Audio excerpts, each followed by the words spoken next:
Bibliorun épisode 3, c'est maintenant. Comme chaque semaine, je vais vous présenter quelques ouvrages que j'aime bien et qui pourront vous donner envie de les lire. On va commencer cette semaine par un roman qui s'appelle Le cœur du pélican, donc de Cécile Coulon. Cécile Coulon est quelqu'un qui écrit quelques petits bouquins très sympas, et notamment elle a écrit des pensées sur la course à pied. Là, l'histoire, elle est très sympa.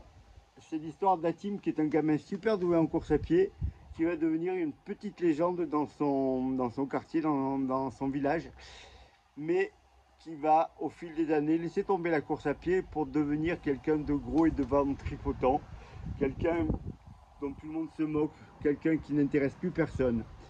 Et là, un jour, il va se rappeler qu'il a été un athlète et il va avoir envie de recommencer à courir malgré son état physique déplorable. Et il va repartir sur les routes, sur les chemins, pour essayer de redevenir celui qu'il était auparavant. C'est super bien écrit, c'est très sympa à lire. Le cœur du pélican, je vous le conseille. Là, on va passer à autre chose. On va passer à un bouquin sur le mental, sans limite, qui a été écrit par Chloé Lantier. Alors, je vous lis la carte de couve, c'est plus simple. Sportive de haut niveau et experte dans le domaine de la performance humaine, Chloé Lantier explore les mécanismes du cerveau pour nous permettre de repousser nos efforts au-delà de nos perceptions afin d'affronter la longue distance. Apprenez l'art de ne pas ralentir, découvrez l'élasticité mentale, la science de la fatigue et de la douleur, le blueprint de l'endurance et des stratégies d'entraînement efficaces pour optimiser votre potentiel, le tout illustré par des exemples sportifs. C'est un bouquin qui est super intéressant. Cette nana, elle a gagné plein de trails, de gros trails, mais elle a creusé vraiment pour savoir comment marcher notre cerveau. Pourquoi à des moments notre cerveau nous demande d'arrêter. Pourquoi à des moments notre cerveau nous demande d'y aller. Comment on gère tout ça. Elle nous donne plein de petits conseils pour repousser ces barrières que l'on se met très facilement quand on fait une épreuve.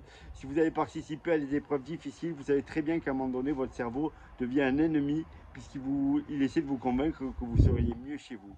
Elle a bossé tout ça et elle nous apprend à éviter cela et à être meilleur. Donc dans toutes les disciplines, ça marche pour la course à pied, mais ça marcherait un petit peu pour tout. Ça marche également pour la vie de tous les jours. Donc un bouquin vraiment très intéressant. On reste dans un domaine d'apprentissage et là je vais vous parler de quelqu'un que vous devez connaître qui s'appelle Major Mouvement, qui est devenu le kiné à la mode. Il est passé partout à la télé, etc. etc. Alors, il avait écrit un bouquin il y a 2-3 ans qui était sympa pour donner des conseils pour mieux se sentir. Mais il en a écrit un deuxième qui est beaucoup plus intéressant pour nous. Ça s'appelle Major Mouvement pour soigner vos douleurs. Et là, il fait quelque chose de super intéressant. C'est qu'il va aborder toutes les blessures que peuvent rencontrer un athlète et notamment un coureur. Moi, je vais prendre cet exemple-là, la pubalgie. J'ai eu une pubalgie qui m'a traîné pendant 6 mois. Donc déjà, qu'est-ce qu'il fait? Dans un premier temps, il nous explique ce que c'est la pubalgie, à quoi ça correspond, d'où ça peut venir, si c'est uniquement mécanique, si ça peut être autre chose. Il nous explique comment évolue la pubalgie, ça part des premiers symptômes jusqu'à quelque chose qui devient vraiment embêtant.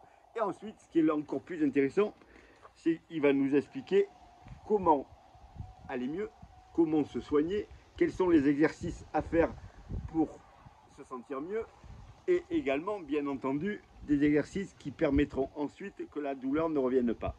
Donc vous avez à peu près tout ce que vous pouvez trouver, l'aponévrosite, les pubalgies, les syndromes d'éloge, etc., les tendinites, les douleurs de bas de dos. Donc vraiment sympa, c'est un bouquin qui vaut 19 euros, donc qui n'est pas très cher, qui est très très bien fait. Vraiment, voilà, chacun va retrouver directement ce qui l'intéresse en cherchant sa blessure, en essayant de comprendre pourquoi il a eu ça, comment la soigner, comment faire que ça ne revienne pas. Donc vraiment, très très bon. Je vous ai parlé de la clinique du coureur la semaine dernière. Ça, c'est français. C'est un français. Il fait du super bon boulot et franchement, vous pouvez vraiment foncer sur son bouquin. Il a une chaîne YouTube avec des centaines de milliers d'abonnés. Il donne des super conseils, donc vous pouvez également aller voir sa chaîne YouTube. Là, Là, je vais vous parler d'une BD, Rêve d'Olympe. Alors, Rêve d'Olympe, c'est une BD en noir et blanc. Voilà. Je vais vous lire l'histoire, ce que c'est. 2008, Jeux Olympiques de Pékin, éliminatoire du 200 mètres. La Somalienne Samia Youssouf Omar bat son record personnel et devient la chouchoute du public malgré sa dernière place dans la course.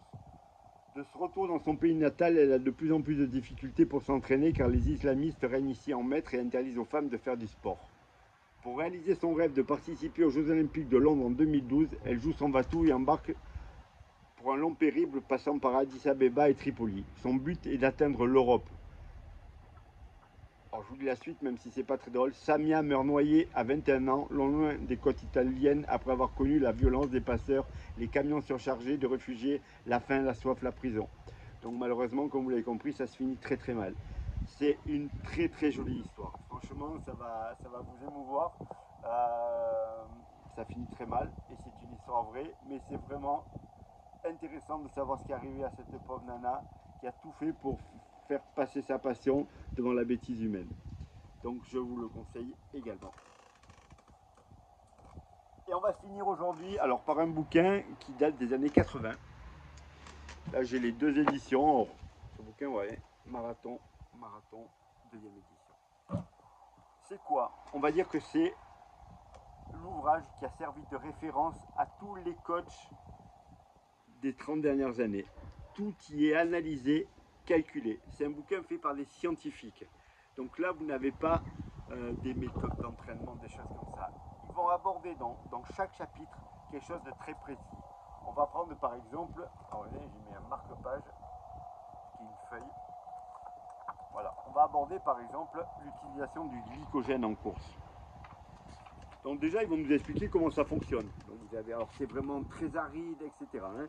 Vous avez déjà le système, comment s'utilise le glycogène.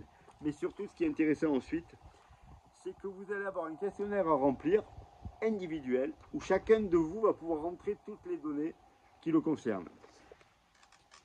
À la fin d'avoir rempli tout le questionnaire, c'est-à-dire qu'est-ce que vous faites pas, combien vous mesurez, combien vous pesez, etc., vous allez avoir un calcul qui vous permet de déterminer, vous concernant, de combien de glycogène vous avez besoin par heure de course. Ce bouquin, il fait 500 pages. Tous les sujets sont abordés comme ça. C'est-à-dire qu'il n'y a pas un truc de l'entraînement qui n'est pas abordé, pas un truc de la diététique qui n'est pas abordé. C'est super aride, vraiment ne vous lancez pas là-dedans. Si vous pensez juste regarder des conseils, non, les conseils, vous en avez trouvé dans des tonnes d'autres ouvrages. Là, vous avez ce qui a servi de base à la création des plans d'entraînement, des plans diététiques pendant toutes ces dernières années, depuis les années 80. Ça a été écrit par quelqu'un qui s'appelle Perronnet. Alors moi, quand j'ai été élève de l'UREPS Marseille, on avait les bouquins de Perronnet déjà, qui étaient la référence. Il faut dire que j'étais étudiant dans les années 83, 84, 85, etc. Donc c'était au moment où ces bouquins sont sortis. Et voilà, tous les cours de physio, de tout ça, passaient par ce bouquin-là, quand on préparait des sports d'endurance. Donc vous ne le trouvez pas neuf, vous pouvez le trouver d'occasion, ou la deuxième édition que j'ai à la main, comme je vous disais, ou la première édition. C'est à avoir si vous collectionnez les bouquins de course à pied, c'est évident qu'il faut l'avoir.